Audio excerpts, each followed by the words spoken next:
Thank you and greetings.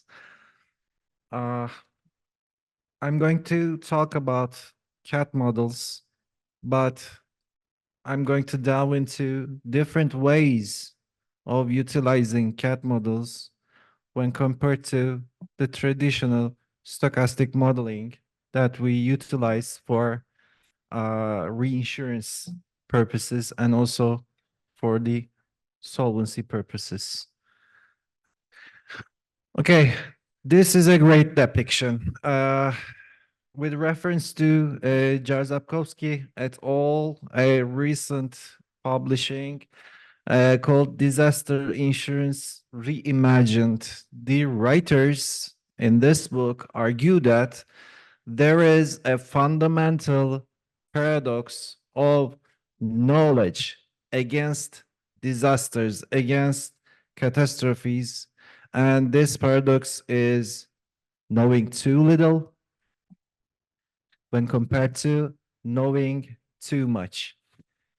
If we know nothing about disasters, obviously insurance is impossible. You couldn't price the risk. If, hypothetically speaking, we knew everything, even in a deterministic fashion, about disasters, then also there would be no rationale behind having a policy. So we need an equilibrium. Modeling is what we have. So we have a lot of known unknowns, things that we know that we don't know. First, from hazard point of view, we don't know where the earthquakes are going to take place. We don't know when they will take place.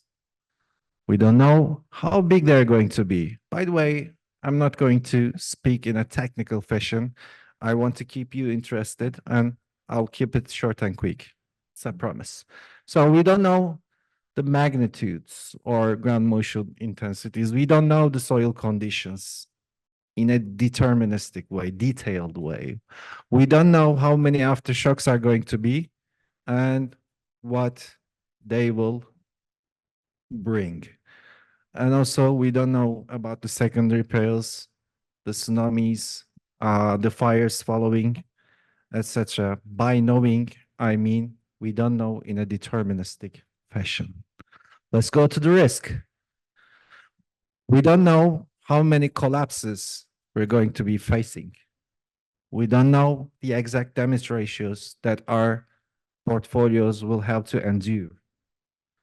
We don't know the level of business interruption to our corporate clients. And we don't know the exact number of fatalities. Operational and financial aspects of disasters. We don't know beforehand the demand surge, the amplification of losses that will come from a rising demand for construction materials and workforce. We don't know the level of loss of profit. We don't know how many claims we will have to endure, how many legal claims that we're going to face. We don't know the pace of first notifications of losses. We don't know the geographical distribution of claim files that we have to optimize for loss adjusting and claims handling. Unless we have a model, we don't know.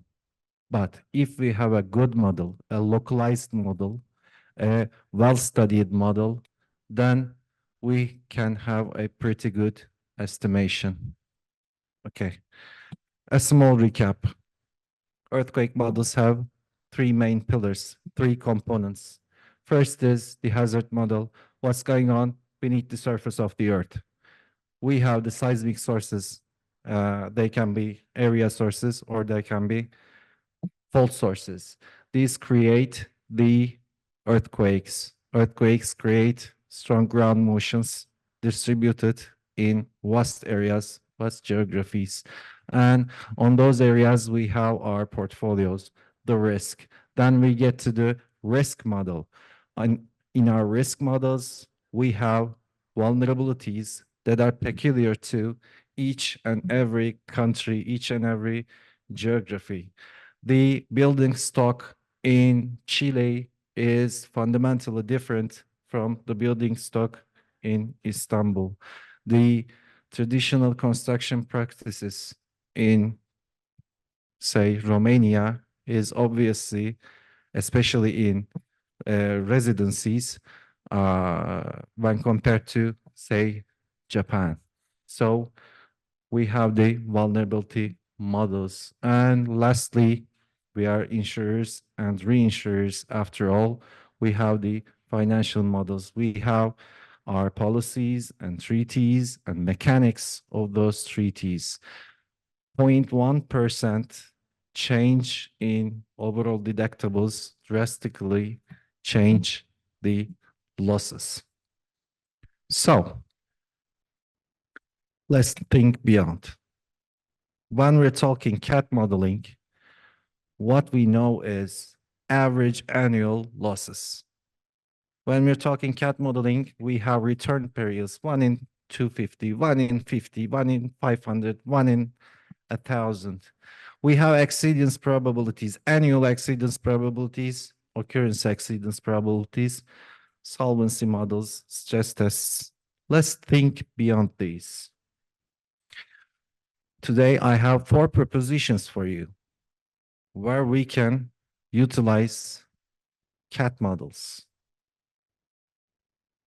Yesteryear's biggest earthquake event was in my country, in Turkey, February 6th at 4 a.m., starting from Kahramanmaraş province, a 300-kilometer long rupture occurred and went south to Hatay province, 300 kilometers. 9 hours later, a second earthquake took place, 150 kilometers long. First was 7.8 in magnitude, second was 7.7 in magnitude. This is a shake map created by the T-Rupt team, and you can see how big an area is affected. But make no mistake, here you can see representations of 150 kilometers and 300 kilometers ruptures. God forbid, if it was to take place in Florida Peninsula, it would cut the peninsula in half. If it was to take place in UK, it would cross England from north to south. So,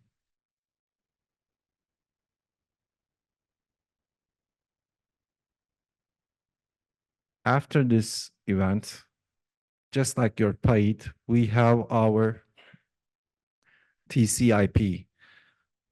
TCIP had 600,000 first notifications of losses. This was modeled by us prior.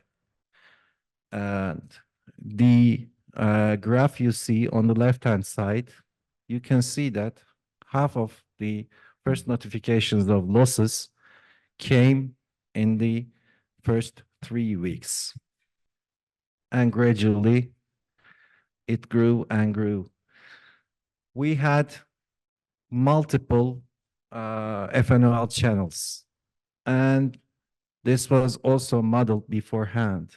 So we had done the load tests and secured our systems to carry the load beforehand. After all, TCIP had to top up to 325 call center operators and 10 million minutes of calls with the policyholders were made. It adds up to 19 years. 19 years of calls. So, what I have to say is, event-based modeling, event response modeling is a good idea. After an event, now you can have a modeling team that is quickly gathering the ground motion data and creating a digital twin of the actual earthquakes, and in a timely fashion, come up with the numbers, not only how much claims are going to be paid, but how many files are going to be opened. What will be the operational load on your teams? Now models can come up with those answers. Secondly, the stochastic models, the traditional stochastic models, we have stochastic catalogs.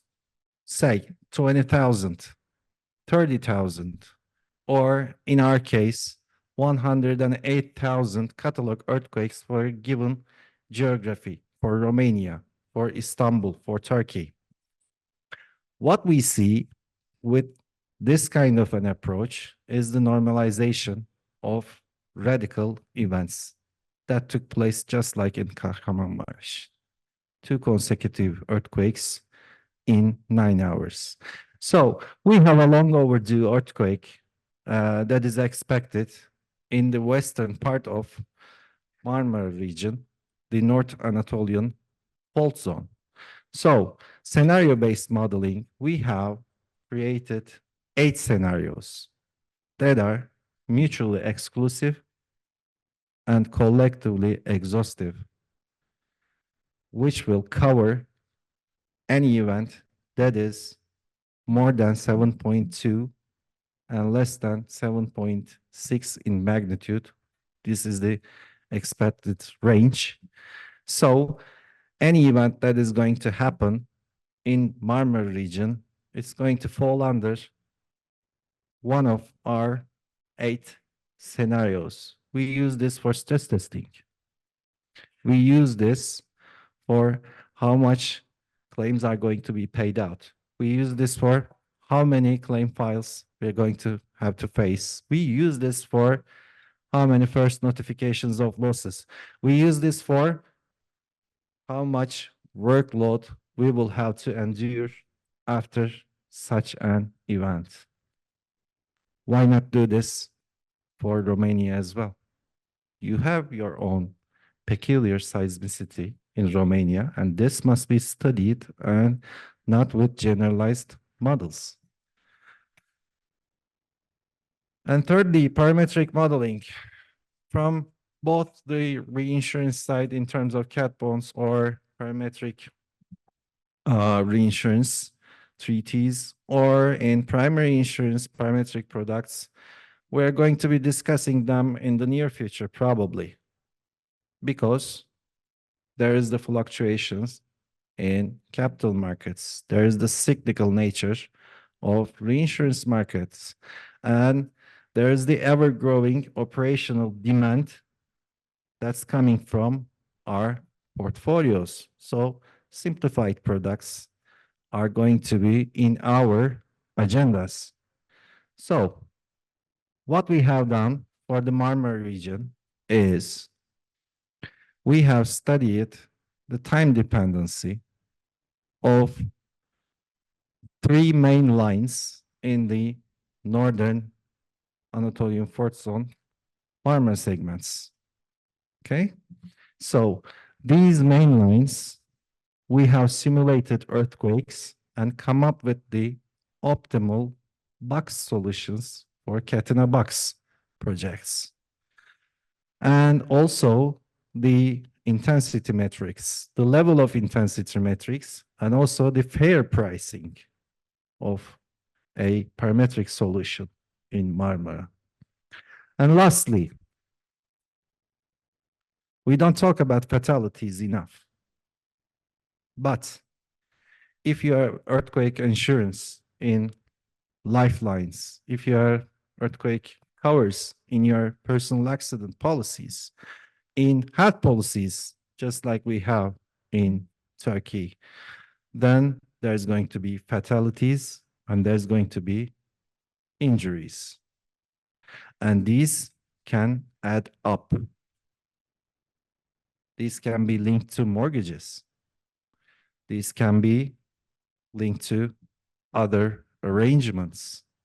So fatality modeling is very important in this sense.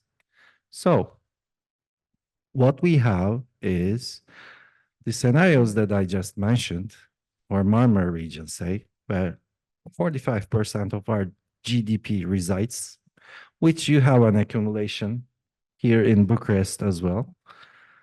The scenarios to intensity metrics, and from there we want to modeling the fatalities as well. What is next on our agenda?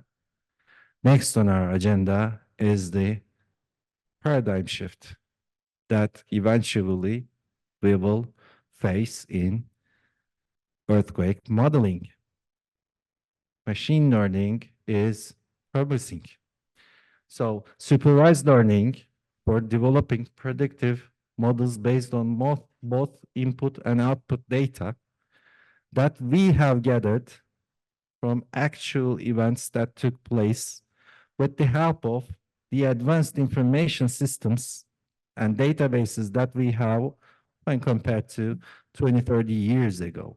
We can use classifications and regressions. But what is more important is we do the modeling of our portfolios based on very simple data. The year built, number of stories, occupancies, construction type, a very complex phenomenon with a lot of uncertainties, and we have only 4 or 5 main items for classification. So we can use machine learning, unsupervised learning for data enrichment. So after all, what is risk? Risk is deviation from the expected value. If we want to manage our risks, we have to have a value that we expect. Modeling is what provides us that value. Thank you for listening to me.